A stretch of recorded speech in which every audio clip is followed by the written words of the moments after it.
What is optimal training? It is making every repetition count. Today everybody goes on about how time poor they are, and it's true. People do not have spare time to waste.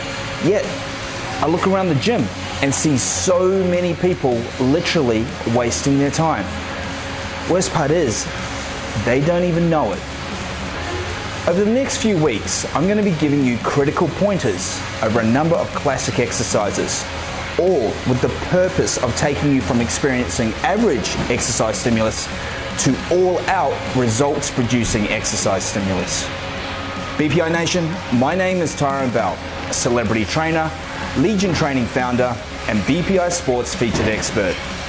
And for the BPI Sports Tips from Coach series, I'll be your coach. Welcome back, BPI Nation. Again, it is a beautiful day here in Auckland, and once more we're heading inside the gym. So last week we took on back training and we looked at the critical pointers to enhance some classic moves. This week we're taking on chest. So again, we're going to jump in on an IFBB Pro Jake Campus's training session, and the classic lifts, I'm going to look at the critical pointers and break them down for you. And that way, you can put them into your own workout and start reaping the benefits straight away. So let's go. The importance of training chest for a physique athlete, I feel, is it showcases the upper body. Without a developed chest, you're really just a set of arms on a torso. So it brings in the torso with the arms and shoulders. It's a crucial tie-in point. It's the #1 trained muscle group. It even has its own day, International Chest Day. You would assume that there would be a lot more well-developed, thick pecs walking around. But there's not. So why is that? Because chest can so easily be done so wrong without even realizing it. My top 3 critical pointers for chest training. First of all, lock down the scap. Contract first, follow through second. And the third, stay in the tension zone. Okay, so first key to chest training and how it applies to the classic bench press. Before you lift the bar off the rack, there's something you got to do first. You need to retract your shoulder blades, bring the scapula together and keep them together against the bench.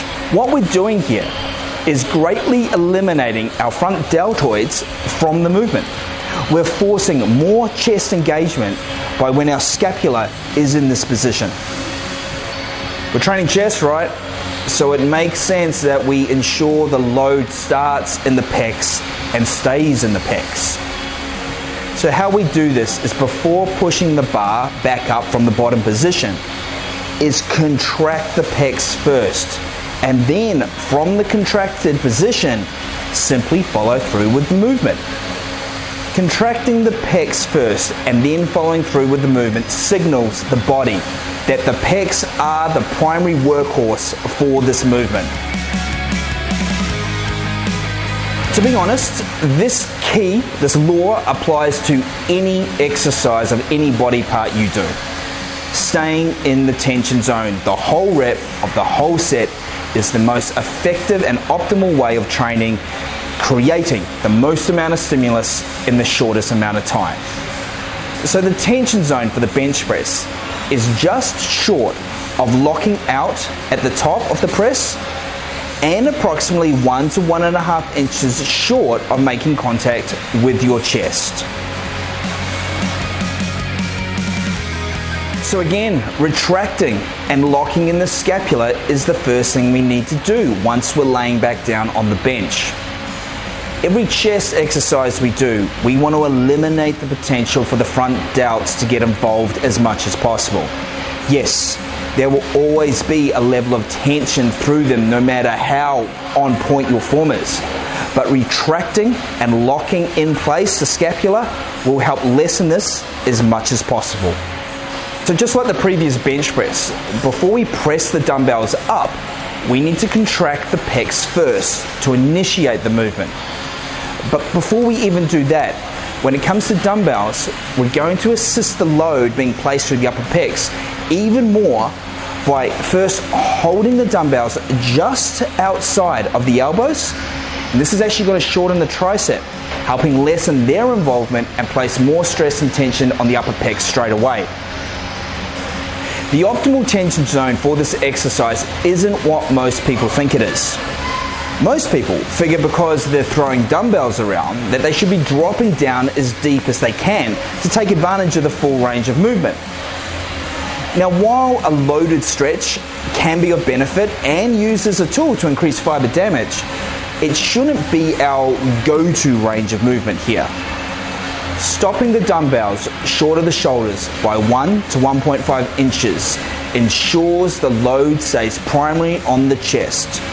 Dropping deeper while stretching the pec transfers a considerable amount of load off the pec and through the delts. Remember, we might be performing a compound exercise, but we still want to isolate the load as much as we possibly can through those targeted upper pecs. So team, we're off the bench, but that doesn't mean our scapula is free to just do as it pleases. In fact, because we're not pressed against the bench, we have to take extra thought and care to keeping our shoulder blades locked in place. So exactly the same, we retract the shoulder blades by squeezing our back muscles together. To keep the load on the targeted pecs retracted and squeezed together, that's how they need to remain throughout the entire movement. Now, you're not even going to think about pulling those handles together. That thought, that doesn't even enter your mind at all. The only thing you think of is now contracting your pecs. Contracting them so hard that your humerus has no choice but to move in towards your body. Once there's movement, you can follow through. Contracting the pecs so hard to actually initiate the movement is going to help to ensure that they are the only muscle group responsible for handling that load. Now, the optimal tension zone for this movement is actually a lot shorter than what most people think. Typically, it's your arms coming up level in line with your body, not stretched back behind you, where the stress moves from a tension to a stretch instead. And straight out in line with your pec, not crossing over the body's midpoint, where the tension lessens off the targeted pecs. Now, there's a time and a place for stretches and going beyond ranges of movement, but for the most part, and for staying in the tension zone, this is it. Well, there we go team, chest training is wrapped up. Now, what do we take home from that? To implement those 3 critical pointers, the biggest thing is form over weight every time. For you to be able to successfully implement those critical pointers that are going to enhance your chest training, you got to lower the weight and concentrate on the form first and foremost. So guys, start putting that in, and next week we step in here again and we take on the next muscle group.